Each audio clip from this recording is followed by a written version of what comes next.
ನಮಸ್ಕಾರ ಸ್ನೇಹಿತರೆ. ಸಿ-ಟೆಟ್ 2026 ಪರೀಕ್ಷೆಗೆ ತಾವೆಲ್ಲರೂ ತಯಾರಿ ನಡೆಸಿದಿರಿ. ಜನವರಿಯಲ್ಲಿಯೇ 18,000 ಶಿಕ್ಷಕರ ನೇಮಕಾತಿಗೆ ಅಧಿಸೂಚನೆಯನ್ನು ಹೊರಡಿಸ್ತೀವಿ ಅಂತೇಳಿ ಒಂದು ಪೇಪರ್ ಕಟಿಂಗ್ ಬಂದಿರತಕ್ಕಂಥದ್ದು ತಮಗೆಲ್ರಿಗೂ ಗೊತ್ತೇ ಇದೆ. ತಾವೆಲ್ಲರೂ ಗ್ರೂಪಿನಿಂದ ಸಿ-ಟೆಟ್ ಅಪ್ಲಿಕೇಶನ್ ಹಾಕಿದ್ರಿ, ಸಿ-ಟೆಟ್ ಬರೀಬೇಕಂತೇಳಿ ತಾವೆಲ್ಲರೂ ಓದ್ತಾ ಇದ್ದೀರಿ. ಸೊ ಈ ಒಂದು 18,000 ಶಿಕ್ಷಕರ ನೇಮಕಾತಿ ಒಂದು ವೇಳೆ ನಾವು ಸಿ-ಟೆಟ್ ಬರೆಯೋದ್ರೊಳಗನೆ ಆಗಿಬಿಡುತ್ತಾ ಅನ್ನುವಂಥ ಸ್ವಲ್ಪ ಭಯ ನಿಮಗಿರ್ಬೋದು, ಗೊಂದಲ ಇರ್ಬೋದು. ಅದರಿಂದ ಇದನ್ನೇನು ಓದೋದು ಅಂತೇಳಿ ಬಿಡುವ ವಿಚಾರನೂ ಮಾಡಿರ್ಬೋದು. ದಯವಿಟ್ಟು ಆ ರೀತಿ ಮಾಡೋಕ್ಕೆ ಹೋಗಬೇಡಿ. ಇದೆಲ್ಲದ್ರ ಬಗ್ಗೆ ಅಂದರೆ ನಿಮಗೆ ಧೈರ್ಯವನ್ನು ನೀಡ್ತಕ್ಕಂಥ ಒಂದು ಮಾಹಿತಿಯನ್ನು ನೀಡಬೇಕನ್ನೋ ಉದ್ದೇಶದಿಂದ ಈ ಒಂದು ವಿಡಿಯೋನ ಮಾಡ್ತಾಯಿದ್ದೀನಿ. ಇದುವರೆಗೂ ನಮ್ಮ ಯೂಟ್ಯೂಬ್ ಚಾನಲನ್ನು ಸಬ್ಸ್ಕ್ರೈಬ್ ಮಾಡ್ಕೊಂಡಿಲ್ಲ ಅಂತಂದರೆ ದಯವಿಟ್ಟು ಸಬ್ಸ್ಕ್ರೈಬ್ ಮಾಡ್ಕೊಳ್ಳಿ. ಸ್ನೇಹಿತರೆ, ಮೊನ್ನೆ ಬಂದಿರತಕ್ಕಂಥ ಒಂದು ಪೇಪರ್ ಕಟ್ಟಿಂಗ್ನಲ್ಲಿ ನೋಡೋದಾದರೆ ಅಲ್ಲಿ ಏನಿದೆ ಅಂತಂದರೆ 18,000 ಶಿಕ್ಷಕರ ನೇಮಕಾತಿಯನ್ನು ಜನವರಿ ತಿಂಗಳಲ್ಲಿಯೇ ಮಾಡ್ತೀವಿ ಅಂತೇಳಿ ಇರ್ತಕ್ಕಂಥದ್ದು. ಸೊ ಆ ಒಂದು ಮಾಹಿತಿಯನ್ನು ನೋಡೋದಾದರೆ ನಾನಿಲ್ಲಿ ಯಾವುದೂ ಸುಮ್ಮನೆ ನನ್ನ ಊಹೆಯ ಮೇಲೆ ಮಾತಾಡ್ತಾ ಇಲ್ಲ. ನೋಡಿ, ಈ ಹಿಂದೆ ಅಂದರೆ ಇದೇ ಡಿಸೆಂಬರ್ನಲ್ಲಿ ಏನಾಗಿತ್ತು ಅಂದರೆ ಬೆಳಗಾವಿಯಲ್ಲಿ ಚಳಿಗಾಲದ ಅಧಿವೇಶನ ನಡೆದಿತ್ತು. ಆ ಅಧಿವೇಶನದಲ್ಲಿ ಆರ್ಥಿಕ ಇಲಾಖೆ ಶಿಕ್ಷಕರ ಹುದ್ದೆಗಳಿಗೆ ಭರ್ತಿಯನ್ನು ಮಾಡ್ಕೊಳ್ಳೋದಕ್ಕೆ ಅನುಮತಿಯನ್ನು ನೀಡಿರ್ತಕ್ಕಂಥ ಒಟ್ಟು ಹುದ್ದೆಗಳ ಸಂಖ್ಯೆ 5,267. ಅದು HK ಭಾಗಕ್ಕೆ ಮಾತ್ರ. ಹಾಗಾಗಿ ಈ ಒಂದು 18,000 ಶಿಕ್ಷಕರು ಅಂತ ಪೇಪರ್ ಕಟಿಂಗ್ನಲ್ಲಿ ಬಂದಿರತಕ್ಕಂಥದ್ದು. ಹಾಗಾಗಿ 18,000 ಶಿಕ್ಷಕರ ನೇಮಕಾತಿ ಮಾಡ್ಕೋಬೇಕಾಗಿತ್ತು ಅಂದ್ರೇನು, ಈಗ ಆರ್ಥಿಕ ಇಲಾಖೆಯ ಅನುಮತಿಯನ್ನು ಪಡ್ಕೋಬೇಕಾಗತ್ತೆ. ಸೊ ಹಾಗಾದರೆ ಆ ಪ್ರೊಸೆಸ್ ಎಲ್ಲಿಗಿದೆ ಅಂತ ನಿಜವಾಗ್ಲೂ ಅದು ಗೊತ್ತಿಲ್ಲ. ಸೊ ಅದ್ರ ಬಗ್ಗೆ ನಾನು ಯಾಕಂದರೆ ಕಪೋಲಕಲ್ಪಿತ ಕಥೆಗಳನ್ನು ಹೇಳುವುದರಲ್ಲಿ ಅರ್ಥ ಇಲ್ಲ. ಅಂದರೆ ಶಿಕ್ಷಕರ ನೇಮಕಾತಿ ಮಾಡ್ಕೊಳ್ತೀವಿ ಅಂತೇಳಿ ಈಗಾಗಲೇ ಈ ಒಂದು ಆರ್ಥಿಕ ಇಲಾಖೆಗೆ ಅನುಮೋದನೆ ಅಥವಾ ಪ್ರಸ್ತಾವನೆ ಹೋಗಿದೆಯೋ ಇಲ್ವೋ ಗೊತ್ತಿಲ್ಲ. ಮತ್ತು ಆರ್ಥಿಕ ಇಲಾಖೆಯು ಅನುಮೋದನೆಯನ್ನು ನೀಡಿದೆಯೋ ಇಲ್ಲ ಅನ್ನೋಂಥದ್ದು ಕೂಡ ಗೊತ್ತಿಲ್ಲ.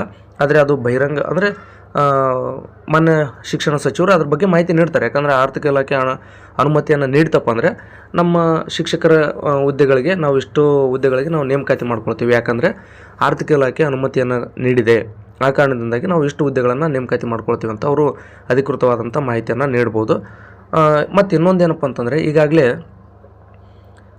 ಕೋರ್ಟ್ನಲ್ಲಿ ಕೂಡ ಒಳ ಮೀಸಲಾತಿ ವಿಚಾರ ಸ್ವಲ್ಪ ಗೊಂದಲದಲ್ಲಿರ್ತಕ್ಕಂಥ ತಮಗೆಲ್ರಿಗೂ ಗೊತ್ತೇ ಇದೆ.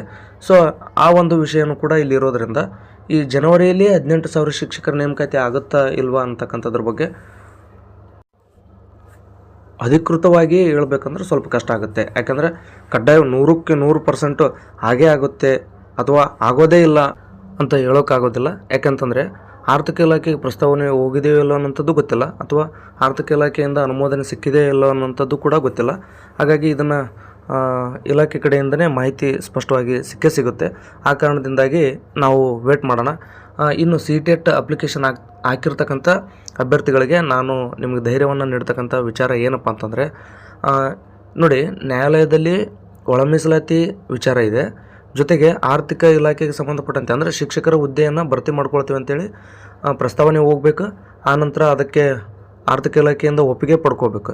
ಇದಿಷ್ಟು ಈ ಒಂದು 27-28 ದಿನದಲ್ಲಿ, ಅಂದರೆ ಈ ಜನವರಿ ತಿಂಗಳು ಮುಗಿಯೋದಕ್ಕೆ ಈಗ ಆಲ್ರೆಡಿ 3, ಇನ್ನುಳಿದಂಥ 27-28 ದಿನದಲ್ಲಿ ಈ ಎಲ್ಲ ಪ್ರೊಸೆಸ್ ಆಗಿ ಅದಕ್ಕೆಲ್ಲ ಅವಕಾಶ ಸಿಕ್ಕು ಮತ್ತು ನೋಟಿಫಿಕೇಷನ್ ಜನವರಿಯಲ್ಲೇ ಮಾಡಿಬಿಡ್ತಾರೆ ಅಂತೇಳಿ ಹೇಳೋಕ್ಕಾಗಲ್ಲ. ಒಂದು ವೇಳೆ ಆಯಿತು ಅಂತಲೇ ತಿಳ್ಕೊಳ್ಳಿ, ಇರಲಿ, ಮತ್ತು ಮುಂದಿರ್ತಕ್ಕಂಥ ಪ್ರಯತ್ನಗಳನ್ನು ನೋಡೋಣ.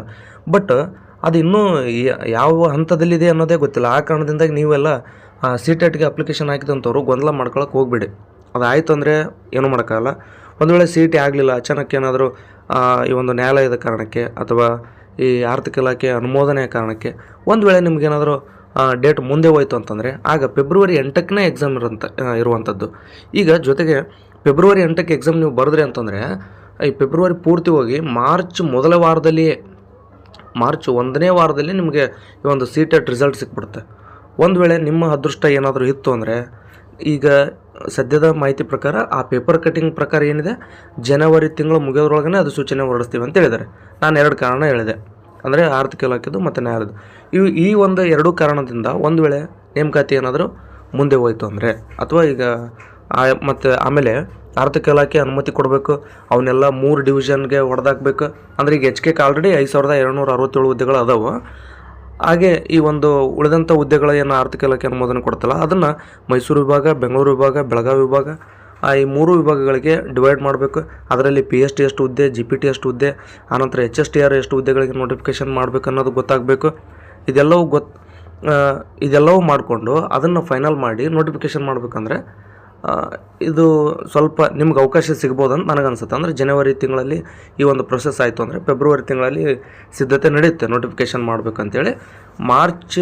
ಒಂದು ವೇಳೆ ಮಾರ್ಚ್ ಮೊದಲ ವಾರ ಅಥವಾ 2ನೇ ವಾರದಲ್ಲಿ ಅರ್ಜಿಯನ್ನು ಕರೆದ್ರಿ ಅಂತ ತಿಳ್ಕೊಳ್ಳಿ. ಅಂದರೆ ಈ ಒಂದು PST, GPT, HSTRಗೆ ನೋಟಿಫಿಕೇಷನ್ ಆಯಿತು, ಅವತ್ತು ಮಾರ್ಚ್ ಮೊದಲ ವಾರದಲ್ಲಿ ನೋಟಿಫಿಕೇಷನ್ ಆಯಿತು ಈ ಒಂದು 3 ಹುದ್ದೆಗಳಿಗೆ ಅಂತಂದಾಗ. 3 ಹುದ್ದೆ ಅಂದರೆ ಅವು PST, GPT, HSTR ಇವುಗಳಿಗೆ ಶಿಕ್ಷಕರ ನೇಮಕಾತಿಗೆ ಮಾಡ್ಕೊಳ್ತೀವಿ ಅಂತ ನೋಟಿಫಿಕೇಷನ್ ಆಯಿತು ಅಂತಂದರೆ ಆಗ ಮಾರ್ಚ್ 1ನೇ ವಾರ ಅಂತಂದರೆ ಏನಾಗುತ್ತೆ, ನೀವು ಎಕ್ಸಾಮ್ ಅಂದರೆ CTET ಎಕ್ಸಾಮ್ ಬರೆದ ಆಲ್ರೆಡಿ ಹತ್ತತ್ರ 1 ತಿಂಗಳಾಗೋಕ್ಕೆ ಬಂದಿರುತ್ತೆ.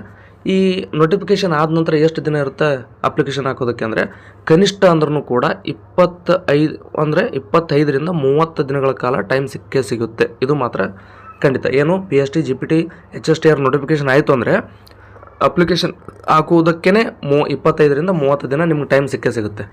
ಹಾಗಾದರೆ ಮಾರ್ಚ್ ಮೊದಲ ವಾರದಲ್ಲಿ ನೋಟಿಫಿಕೇಷನ್ ಆಯಿತು ಅಂದರೆ ಮಾರ್ಚ್ ಪೂರ್ತಿ ಅಪ್ಲಿಕೇಶನ್ ಹಾಕೋಕ್ಕೆ ನಿಮ್ಗೆ ಅವಕಾಶ ಕೊಡ್ತಾರೆ. ಅಂದರೆ ಮಾರ್ಚ್ 30-31ವರೆಗೂ ಅವಕಾಶ ಕೊಟ್ಟರು ಅಂದರೆ ಅಷ್ಟರೊಳಗೆ CTET ರಿಸಲ್ಟ್ ಬಂದುಬಿಡುತ್ತೆ. ಸೊ ನೀವು ಯಾಕೆ ಗೊಂದಲ ಮಾಡ್ಕೊಳ್ತೀರಿ? ಆ ಕಾರಣದಿಂದಾಗಿ ನೀವು ಯಾವುದೇ ಕಾರಣಕ್ಕೂ ಗೊಂದಲ ಮಾಡ್ಕೊಳಕ್ಕೆ ಹೋಗ್ಬಿಡಿ. CTETಗೆ ಸೀರಿಯಸ್ ಆಗಿ ಓದಿ. ಯಾಕಂದರೆ ಈ ಒಂದು PST, GPT, HSTR ನೋಟಿಫಿಕೇಷನ್ ಆಗ್ತಕ್ಕಂಥದ್ದು 100ಕ್ಕೆ 100% ಸಿದ್ಧ. ಅದರಲ್ಲಿ ಯಾವುದೇ ಗೊಂದಲ ಬೇಡ. ಆದರೆ ಅದು ಜನವರಿಯಲ್ಲಿ ಆಗುತ್ತಾ ಅಥವಾ ಫೆಬ್ರವರಿಯಲ್ಲಿ ಆಗುತ್ತಾ, ಮಾರ್ಚ್ನಲ್ಲಿ ಆಗುತ್ತಾ, ಅಥವಾ ಮತ್ತೊಂದು TET ಆಗಿ ಏನಾದರೂ ಜೂನ್ ಜುಲೈನಲ್ಲಿ ನೋಟಿಫಿಕೇಷನ್ ಆಗುತ್ತಾ ಅನ್ನೋಂಥದ್ದು ಗೊತ್ತಿಲ್ಲ. ಯಾಕಂದರೆ ನಾವಿಲ್ಲಿ ಏನೇ ಮಾತಾಡಿದ್ರೂ ಕೂಡ ಊಹೆಯ ಮೇಲೆ ನಮ್ಮ ಒಂದು ಅಂದಾಜಿನ ಪ್ರಕಾರ ನಾವು ಮಾತಾಡ್ಬೋದಾಗಿರುತ್ತೆ ವಿನಃ ಅಧಿಕೃತವಾದಂಥ ಮಾಹಿತಿಯನ್ನು ನೀಡೋಕ್ಕೆ ಸಾಧ್ಯ ಇಲ್ಲ. ಆ ಕಾರಣದಿಂದಾಗಿ ನಿಮಗೆ ಧೈರ್ಯ ಅಂದರೆ CTET ಅಪ್ಲಿಕೇಶನ್ ಹಾಕಿದಂಥವ್ರಿಗೆ ಧೈರ್ಯ ಬರಲಿ ಅನ್ನೋ ಒಂದು ಉದ್ದೇಶದಿಂದ ಈ ವಿಡಿಯೋ ಮಾಡ್ತಾಯಿದ್ದೀನಿ. ಮತ್ತು ಇನ್ನೊಂದೇನಪ್ಪ ಅಂದರೆ ನಿಮಗೆ ಇಷ್ಟರ ಮೇಲೆ ನೀವು ತಿಳ್ಕೊಬೇಕು, ನೋಟಿಫಿಕೇಷನ್ ಅತಿ ತುರ್ತು ಆಗ್ತವೆ. ಅಂದರೆ ಅತಿ ತುರ್ತು ನೋಟಿಫಿಕೇಷನ್ ಆಗೋದ್ರಿಂದ, ಶೀಘ್ರದಲ್ಲೇ ನೋಟಿಫಿಕೇಷನ್ ಆಗೋದ್ರಿಂದ ನೀವು CTETನ್ನು ಸೀರಿಯಸ್ ಆಗಿ ಓದಬೇಕು. ಸುಮ್ಮನೆ ಏನೋ ಅಪ್ಲಿಕೇಶನ್ ಹಾಕಿದ್ದೀನಿ, ಏನೋ ಓದ್ತಾ ಇದ್ದೀನಿ ಅಂತೇಳಿ ಸುಮ್ಮನೆ ಡಂಬಾಚಾರಕ್ಕೆಲ್ಲ ಓದೋಕ್ಕೆ ಹೋಗ್ಬೇಡಿ. ಸೀರಿಯಸ್ ಆಗಿ ಎಕ್ಸಾಮ್ಗೆ ಪ್ರಿಪೇರ್ ಆಗಿ CTETನ್ನು ಕ್ಲಿಯರ್ ಮಾಡಿಕೊಡ್ರಿ. ಆಗ CTET ಕ್ಲಿಯರ್ ಆಯಿತು ಅಂತಂದರೆ ನೋಟಿಫಿಕೇಷನ್ ಅಂದರೆ ನೀವು ಎಲಿಜಿಬಲ್ ಇರ್ತೀರಿ. PST, GPT ಬರೆಯೋದಕ್ಕೆ ನೀವು ಎಲಿಜಿಬಲ್ ಇರ್ತೀರಿ. HSTRಗೇನು TET ಅಥವಾ CTET ಅವಶ್ಯಕತೆ ಇಲ್ಲ. ಆದರೆ ಇಲ್ಲಿರ್ತಕ್ಕಂಥ PST ಮತ್ತು GPT ನೀವು ಎಕ್ಸಾಮ್ ಬರೀಬೇಕಾಯ್ತಂದ್ರೆ ನೀವೀಗೇನು ಓದ್ತಾ ಇದ್ರಲ್ಲ CTET, ಇದನ್ನು ಕ್ಲಿಯರ್ ನೀವು ಮಾಡಲೇಬೇಕಾಗುತ್ತೆ. ಆ ಕಾರಣದಿಂದಾಗಿ ನಾನು ಹೇಳಿರ್ತಕ್ಕಂಥ ವಿಚಾರ ನಿಮಗೆ ಸ್ಪಷ್ಟ ಆಗಿದೆ ಅಂತ ನಾನು ಭಾವಿಸ್ತೀನಿ. ಈ ಎಲ್ಲ ರೋಸ್ಟರ್ ಆಗಬೇಕು, ಆರ್ಥಿಕ ಇಲಾಖೆ ಅನುಮತಿ ಸಿಗಬೇಕು, ರೋಸ್ಟರ್ ಆಗಬೇಕು, ಅವೆಲ್ಲ ವಿಭಾಗವಾರು ಡಿವೈಡ್ ಮಾಡಬೇಕು, ನೋಟಿಫಿಕೇಷನ್ ಮಾಡಬೇಕು. ನೋಟಿಫಿಕೇಷನ್ ಮಾಡಿದ ತಕ್ಷಣ ಏನು ಅವತ್ತಿಗೆ ಮುಗಿತಾ? ಅವತ್ತಿಂದ ಹೆಚ್ಚು ಕಡಿಮೆ 1 ತಿಂಗಳ ಟೈಮ್ ಕೊಡ್ತಾರಲ್ಲ, ಅಷ್ಟರೊಳಗಡೆ ನಿಮ್ಮ ಒಂದು ಫೆಬ್ರವರಿ 8ಕ್ಕೆ CTET ಎಕ್ಸಾಮ್ ನಡೆಯುತ್ತೆ. ಫೆಬ್ರವರಿ 8ಕ್ಕೆ CTET ಎಕ್ಸಾಮ್ ನಡೆದು ಮಾರ್ಚ್ ಮೊದಲ ವಾರ ಅಥವಾ 2ನೇ ವಾರದಲ್ಲಿ ನಿಮ್ಮದು CTET ರಿಸಲ್ಟ್ ಬಂದುಬಿಡುತ್ತೆ. ಅಲ್ಲಿ ನೀವು CTET ಕ್ಲಿಯರ್ ಮಾಡ್ಕೊಂಡ್ರೆ ಅಂದರೆ ನೀವು 100ಕ್ಕೆ 100 ಅಪ್ಲಿಕೇಶನ್ ಹಾಕೋದಕ್ಕೆ ಎಲಿಜಿಬಲ್ ಇರ್ತೀರಿ. ಸೊ ಧೈರ್ಯದಿಂದ ಓದಿ, ಯಾವುದೇ ನೆಗೆಟಿವ್ ಕಡೆ ತಲೆ ಕೊಡೋಕ್ಕೆ ಹೋಗಬೇಡಿ, ಅಂದರೆ ಕಿವಿ ಕೊಡಬೇಡಿ. ಈಗಿರ್ತಕ್ಕಂಥದ್ದು ಏನಂತ ಇದನ್ನು ನೀವು ಸ್ಫೂರ್ತಿಯಾಗಿ ತೊಗೋಬೇಕಾಗತ್ತೆ. ಯಾಕಂದರೆ ಮುಂದೆ ನಿಮಗೆ ನೋಟಿಫಿಕೇಷನ್ ಇದೆ ಅಂತಕ್ಕಂಥದ್ದೇ ನಿಮ್ಗೆ ಅದಕ್ಕಿಂತ ದೊಡ್ಡ ಸ್ಫೂರ್ತಿ ಮತ್ತು ಯಾವುದೂ ಇಲ್ಲ ಅಂತೇಳಿ ನಾನು ಭಾವಿಸಿದ್ದೀನಿ. ಆ ಕಾರಣದಿಂದಾಗಿ ನಾನು ಹೇಳಬೇಕಾಗಿರ್ತಕ್ಕಂಥ ವಿಚಾರಗಳನ್ನು ಸ್ಪಷ್ಟಪಡಿಸಿದ್ದೀನಿ. ಬಹುತೇಕ ನಿಮ್ಮ CTET ಏನು ಅಪ್ಲಿಕೇಶನ್ ಹಾಕಿದ್ರಲ್ಲ, ನಿಮಗೆ ಚಾನ್ಸ್ ಸಿಗ್ತಕ್ಕಂಥ ಅವಕಾಶ ಇದೆ. ಸೊ ಇದೆಲ್ಲವೂ ಕೂಡ ನಮ್ಮ ಊಹೆಯ ಮೇಲೇ ಇರುತ್ತೆ ಮಾಹಿತಿ. ನಿಮಗೆ ಧೈರ್ಯ ಬರಲಿ ಅನ್ನೋ ಉದ್ದೇಶದಿಂದ, ಅಂದರೆ CTET ಅಪ್ಲಿಕೇಶನ್ ಹಾಕಿದವರು ಓದ್ತಾ ಇದ್ದೀರಿ, ನಿಮಗೆಲ್ಲ ಅವಕಾಶ ಸಿಗುತ್ತಾ ಇಲ್ವ ಅಂತೇಳಿ ನೀವು ಭಯ ಪಟ್ಟಿರ್ತೀರಿ. ನಿಮಗೆಲ್ರಿಗೂ ಧೈರ್ಯ ಬರಲಿ ಅನ್ನೋಂಥ ಉದ್ದೇಶದಿಂದ ವಿಡಿಯೋ ಮಾಡಿದ್ದೀನಿ ವಿನಃ ಮಗದೊಬ್ಬರಿಗೆ ನೋವುಂಟು ಮಾಡಬೇಕು ಅಥವಾ ನೋಟಿಫಿಕೇಷನ್ ಮುಂದೆ ಹೋಗಲಿ ಅನ್ನುವಂಥ ಯಾವುದೇ ಭಾವನೆ ಇಲ್ಲ. ಸೊ ಎಲ್ರಿಗೂ ಅವಕಾಶ ಸಿಗಲಿ. ಮತ್ತು ಈಗ ಆಲ್ರೆಡಿ TET 2-3 ಬಾರಿ TET ಆಗಿದೆ. ಸೊ ಎಲ್ಲರೂ ವೇಟ್ ಮಾಡ್ತಾಯಿದ್ರಿ CETಗೋಸ್ಕರ, ಅಂದರೆ PST, GPT ಆಗಬೇಕಂತೇಳಿ ಹಲವಾರು ಜನ CET ನೋಟಿಫಿಕೇಷನ್ ಯಾವಾಗ ಆಗುತ್ತೆ ಅಂತೇಳಿ ಎಲ್ಲರೂ ವೇಟ್ ಮಾಡ್ತಾಯಿದ್ರಿ. ಸೊ ಎಲ್ರಿಗೂ ಅವಕಾಶ ಸಿಗಲಿ ಅಂತ ಹೇಳ್ತಾ ಆಶಿಸ್ತಾ ಈ ಒಂದು ವಿಡಿಯೋನಲ್ಲಿ ಮುಗಿಸ್ತಾ ಇದ್ದೀನಿ. ನಿಮಗೇನಾದರೂ ಡೌಟ್ ಇದ್ದರೆ ದಯವಿಟ್ಟು ಕಾಮೆಂಟ್ ಮಾಡಿ, ನಿಮಗೆ ಉತ್ತರಿಸುವಂಥ ಪ್ರಯತ್ನವನ್ನು ನಾನು ಮಾಡ್ತೀನಿ ಅಂತ ಹೇಳ್ತಾ ಈ ವಿಡಿಯೋನಲ್ಲಿ ಮುಗಿಸ್ತಾ ಇದ್ದೀನಿ. ಧನ್ಯವಾದ.